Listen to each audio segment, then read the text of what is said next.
With so many people facing financial hardships these days, calls from debt collectors are on the rise, but unfortunately so are crooks and their harassing tactics. The Better Business Bureau has seen all kinds of scams. Now they want you to know about the latest one and how you can avoid being a victim. Joining us now is Dale Mingilton with the Denver Boulder BBB. Thank you for joining us. Thanks for having me. So we're talking about phony collection agencies that are calling people and harassing them to try to get their money.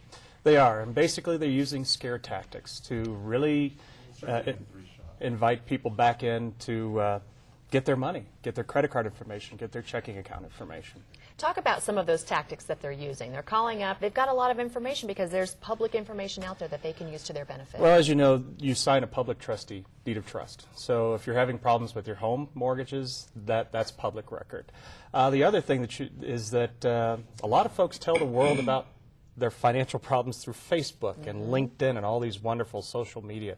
And so some of the problems that we're having is folks are getting calls, and the scammer is designing that so that they sound like you have a debt. The interesting thing that we found is a lot of the folks that we're getting inquiries from are saying, I didn't even have the debt in the first place, and they were scared into giving them information. Sure, it can be intimidating. And how do you know if the call is legit? Is there questions that you should ask? Well, the first thing, you want to verify that it's your debt. Many folks, again, they get taken down this path, and they forget to ask, how much do I owe, and who is it that you're calling on behalf? That's one of the biggest things, because again, scammers will have very limited information. It'll be kind of 40,000 feet information. I'm collecting on behalf of an organization that's very concerned about your debt. It looks like you may have missed a payment, and they'll use words like that. You may have missed a payment, and so to ensure that your credit rating isn't harmed, why don't you go ahead and give me information now that I can take care of that debt for you? If you give me your credit card or you give me your checking account number, we can automatically pull the minimum payment. And yes, ma'am or sir, it's really about $100 that we need to have that pulled, because that'll cover, and sometimes it'll even go as far as, that'll cover this month's and next month, so that you're ensured that you won't have that problem again. Boy, that's frightening. I'm pretty convincing, aren't I? You are. I can do that. Well, and it can be, you're in a vulnerable situation when you are in debt and you know those calls may or may not be coming. It is intimidating, but you do have rights as a person on the other end of the phone. So what are those rights and what can you do? Well, the first thing is when someone calls to collect your debt, you will ask them, and who's it for? How much do I owe? And I would like that in writing. And debt collectors are required to give you that information. The other right that you have is that if you feel like you're being harassed, you can tell them, stop calling me at my home, but you also need to follow that up with a letter. And that's what, written documentation is critical, because so many times we get on the phone, we think we've written down who we spoke to, and that person isn't there anymore, or you've got the wrong extension. So it's best to follow up with a written document. If you tell them that it's not your debt, they are required not to call you anymore. Really? If you do communicate with them and tell them that you don't want them to harass you at your office or at your home, and you've done that in writing, they have to stop. But they will tell you that if it is an outstanding debt, that the next time that you'll hear from them is in court.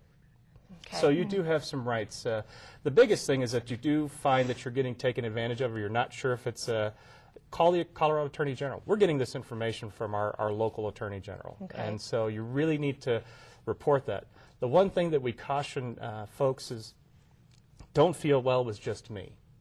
As you know, the Colorado Attorney General is busy, and so and they have to create a case file. They can't just answer every one. They do review all of them, but no call is too small. If you feel that someone, especially if you know you didn't have the debt, and they're harassing you, get the phone number, get who you talk to, and they should identify themselves as well. I thought it was interesting. The Denver Boulder BBB has not only seen a double or a triple amount of complaints, but what is it, 130% inquiries? Increase? Actually, inquiries. 130, okay. Which means that people, obviously, this is a tough time.